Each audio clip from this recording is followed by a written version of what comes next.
Hello everyone, welcome back to Time Out. This is Dee. Okay, so today I'm working with a very important chef. I'm actually in training today and I needed to shoot my video, so I thought, why not kill two birds with one stone? So I can continue my training and we'll still shoot a video. It's good to have you all back. I hope you had a good time, by the way. Okay, so today we've been talking about all this negative energy. So today we're going to be talking about something very positive. We're talking about empaths. So my first ever video was on empaths, right? And well, obviously that was my first ever video. So I just thought to refresh a few memories today and talk again about empaths. So, sorry, I'll get carried away because I've got my music in the background and I'm cutting carrots. And with this chef, precision is key. So I'm trying to concentrate and then do my work at the same time. So bear with me, please. So we're going to be talking about empaths today. So empathy is the ability to put yourself in someone else's shoes. Like for instance, maybe a friend is going through something. You're not just sympathizing with them like, okay, yeah, I get where you're coming from, you're going through stuff. You're actually literally feeling the pain with the person. That's empathy. So a lot of people have empathetic skills, empathetic gifts. A lot of people have empathy, they're able to show empathy towards other people. But there are certain people that are actually called empaths. Now, these people are like the most sensitive people ever. And the truth is, I've always thought like it was a weakness and stuff. Not until, okay, now that I understand what being an empath is, I've realized that it's actually like a major strength, you know. And I know a lot of empaths that, you know, they complain, they hate it. They hate their empathy because it was like, oh my God, I'm too sensitive. I hate the fact that I'm too sensitive. I hate the fact that, you know, I always feel bad. I can't really say no to people when they ask me for stuff because I don't want them to feel bad. You know, so what I feel is that once you know you're an empath, you can actually develop your you can start to develop and grow as a true empath. I mean, that's the only way to get by in this cruel dark world or whatever it is. So we're going to go through the characteristics of being an empath. And like I said, I know a lot of empaths. Salut! Comment ça va? S'il vous plaît. Au revoir. Okay, sorry, so that's my chef. Yeah, so anyway, you know, being an empath is not an easy thing at all. It's not an easy crown to wear. So like there are different types of people, right? So you have empaths, you have people they call golden children, then you have indigos, you have star seeds, and you know, gradually I'm going to be looking into all this because, you know, a lot of parents sometimes, especially in the Western world, like they will take their children to see like maybe a psychiatrist because the child is different, or there's something about the child acts differently, always a bit different from their peers. You know, sometimes these are like very highly gifted children, and you know, mostly called the black sheep of the family as well, you know. So these are like really gifted children, and well, like I said in other videos, I'm going to break down star seeds, I'm going to break down indigos, because people have a lot of gifts. There's so many gifted people out there, and the truth is most of them don't even know they're gifted. But today I wanted to focus on empaths. Why? Because I've been talking about narcissism, I've been talking about toxic people, and the truth is reason why I wanted to go back to that topic of empaths is that once you're an empath, it's like moth to a flame. Like if you light a fire here, what would happen is that moths will come towards the fire, you know, will gravitate towards the fire. Why? Because, you know, they're attracted to the fire. So it's like angels and demons. So empaths are the direct opposite of narcissists. And what happens is, if you're able to identify yourself as an empath, as a highly sensitive person, most likely, highly likely, you have a narcissist in your circle. So most likely you're either with like a narcissistic partner. It's like moth to a flame. It's just the way it is. Hardly have I ever heard of two empaths in a relationship. I mean, it's possible, it's just quite difficult. You know, that would be empaths that are they're already heyokas because they've mastered what it is to be an empath. I mean, that's the only time two empaths can actually come into union. Otherwise, what you would usually have is an empath in a narcissistic relationship. If the empath is not in a relationship, they would have narcissistic friends.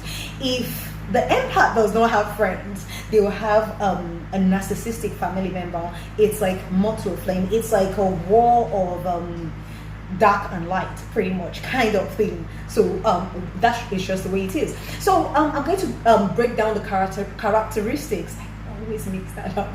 So anyway, I'm going to break that down of being an empath. So because like I said, I know so many empaths. Now there's a difference between having empathetic abilities, like having empathy, and actually being an empath. Now, okay, the difference is that okay, so how do I put it?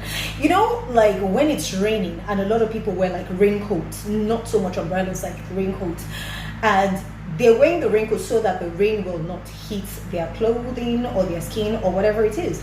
Okay, so with empaths, what happens is they don't have raincoat.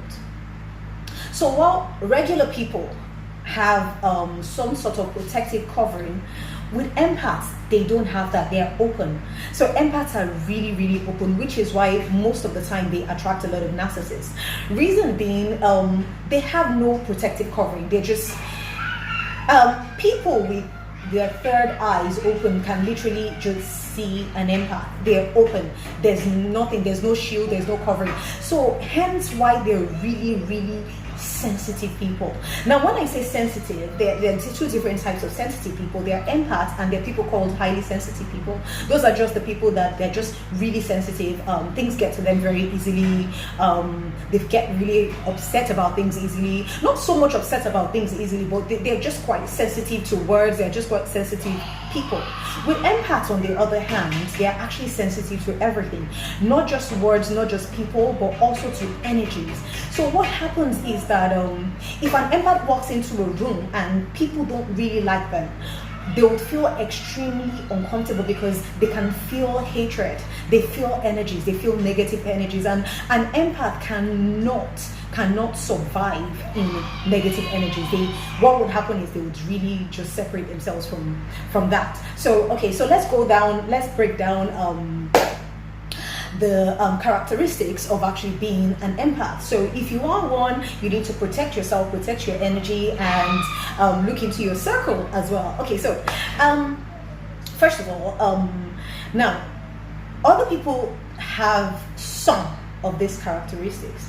However, if you can identify almost everything, because or at least maybe about 5 or 6 of them, then you know for a fact that you're an empath. And at that point, you need to look into the relationships and the sort of people you're attracting, especially if you didn't realize you're an empath. So as you realize it, you need to pray, you need to meditate, whatever it is you do to connect to God. So you need to build up your gifts as an empath. So let's get through it very quickly. Okay. So if you're the sort of person, like I said, other people have these abilities as well, some of them, not everything. So basically, like if you're the sort of person that you just notice that people tend to just come to you, like whether you know them or not, people tend to confide in you a lot, tell you about their problems, tell you what they're going through, tell you one thing or the other. Now, okay, sorry, I had to digress for a minute. I stopped the music and I've been unable to actually cook. So, but anyway, let me keep going. So if you notice that people just come to you and tell you all about their lives, and you're thinking like, okay, this is like really, really personal information, right? Why are you telling me this? So, you know, but then again, you listen. If you're a very good listener, you listen. And the truth is that people get attracted to that because most of the time people don't feel genuinely listened to, you know, and sometimes people even feel like, okay, you know, I don't want to tell this personal thing to people in my circle of friends, you know, so for some reason they would just rather trust you, be it strangers or friends or whatever it is. So a lot of people come to you and they talk to you about things because somehow they just have that knowing that you're going to listen, and they know that you're genuinely giving them authentic answers and genuine answers to their issues or whatever it is. So that's one. Another one is empaths like to spend time alone. It's crazy, if you don't know you're an empath, most of the time empaths that haven't realized they're empaths yet can be quite insecure.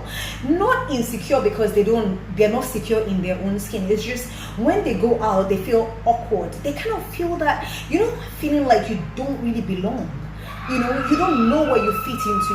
You just have that feeling like there's something quite off. You don't really belong here, and it's like everywhere, not just one place. You just have that feeling like you don't belong, so you feel awkward. Now, when you realize you're actually an empath, what happens is that you understand that the reason why you can't always be in social settings is because of energies. Sometimes people just have negative energies and it wears you out. You get really tired and drained from, like, I used to hate going to shopping malls. Like, I like clothes, I love clothes, but I hated going to shopping malls because of the crowd, and the crowd in the place. So it used to be a bit much for me, but I didn't know what it was. I never actually realized what it was, So empaths like to spend their time alone and then they need, after spending time with a lot of people, they always need time to go back and recharge. It's like they need to stay away, and even better, stay in nature and just recharge their batteries, because they feel drained from being around so many people. Why? Because empaths are able to feel other people's energies and feel other people's emotions. Like, for instance, if somebody is standing next to an empath and the person is depressed, most likely before the empath leaves that room, they will go away depressed without realizing they are actually taking on other people's energies. So empaths are able to actually feel other people's emotions. So, and it can get really, really deep depending on how highly empathetic the person is. If an empath spends time around somebody that has like body pain or something, they can actually leave that place feeling almost the same kind of body pain. It's crazy. Being an empath is not easy, and a lot of people try to identify like, oh, I'm an empath, and it's so hard. Like, oh my god, it's so hard. Like, mine is like, I'm so sensitive to everything, to energies. Like, normally I can't even, I hardly spend the night out of my own house. Like, I can hardly sleep on other people's beds and pillows.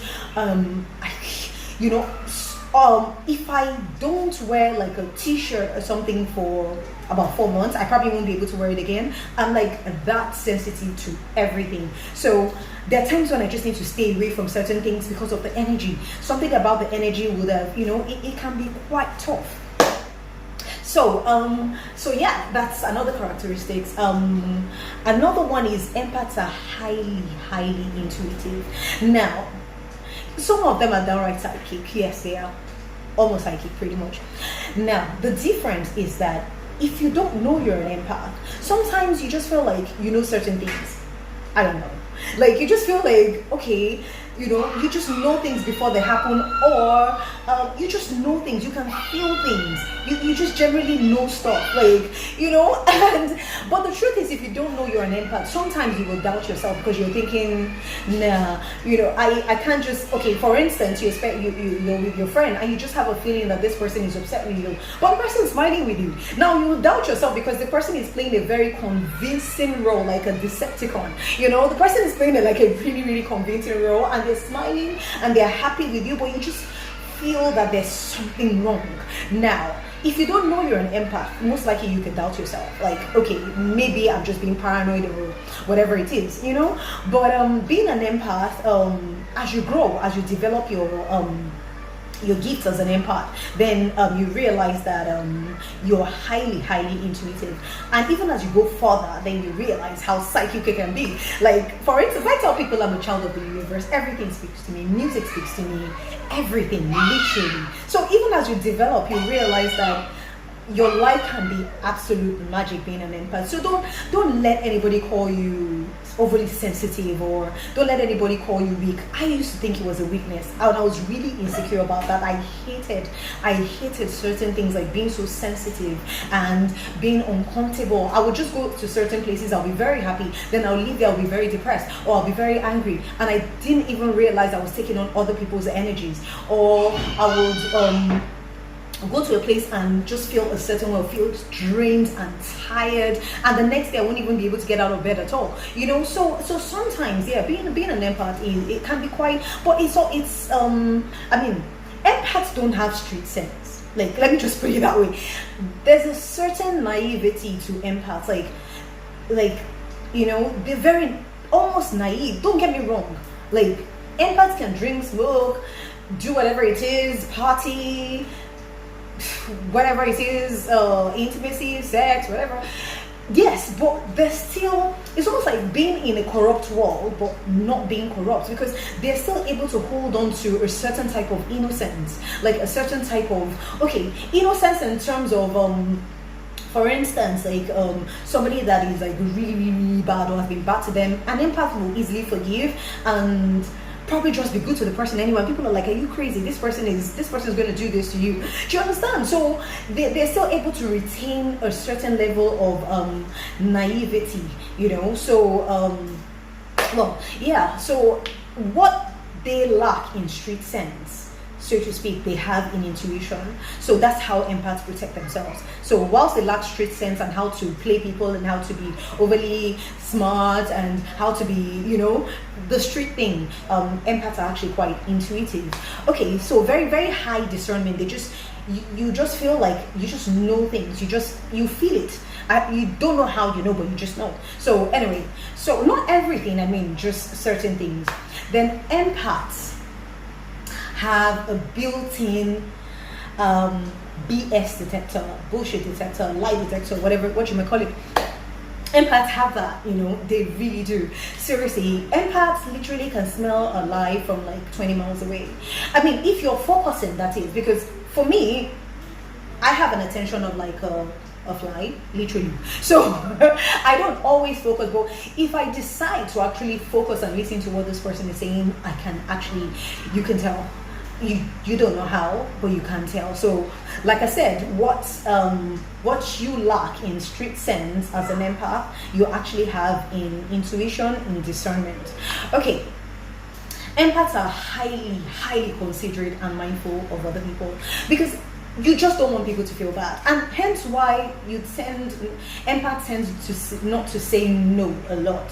So it's almost like, and people try to take advantage of that. Like, if you're the sort of person that you don't necessarily say no to people a lot, it's not because you're stupid, it's just because you don't want people to feel bad. You like people to be happy around you. You like the atmosphere to be good. So when somebody is worried or they want something, naturally an empath can feel that. That's what it is. So people think it's stupidity, like, oh, just gonna ask that one is so stupid, just take advantage of them and take it. No, that's not what it is. An empath will do it for you because they can almost feel your pain. That's what it is. It's not, so when somebody comes to them and in need of help and they're trying to take advantage, that's not what it is. They don't want you to think. They don't want you to be unhappy, because you being unhappy means they're unhappy because they're taking on your energy.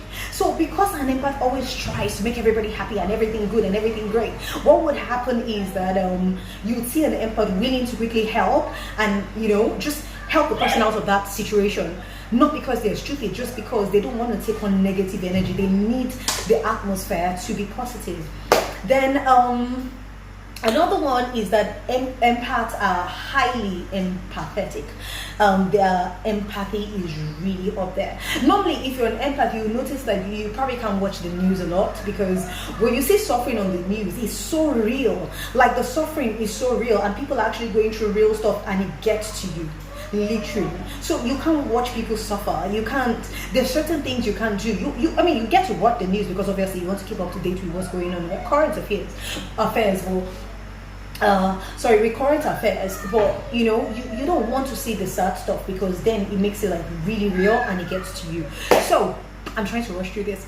So Empaths are natural born healers. Healing in terms of an empath will listen to you, an empath will be there for you, an empath will try as much as possible to be genuinely of help to you. For instance, you have a situation, or sometimes all you need to do is talk. You know, all people want to do is just talk, but people never really feel genuinely listened to.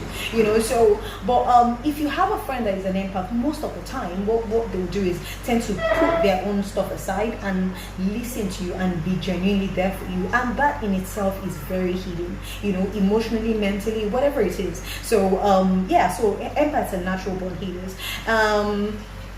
An empath will show more humility around others. Why? Because they try to just tone themselves down to avoid any kind of negative envy or jealousy or talk back or something.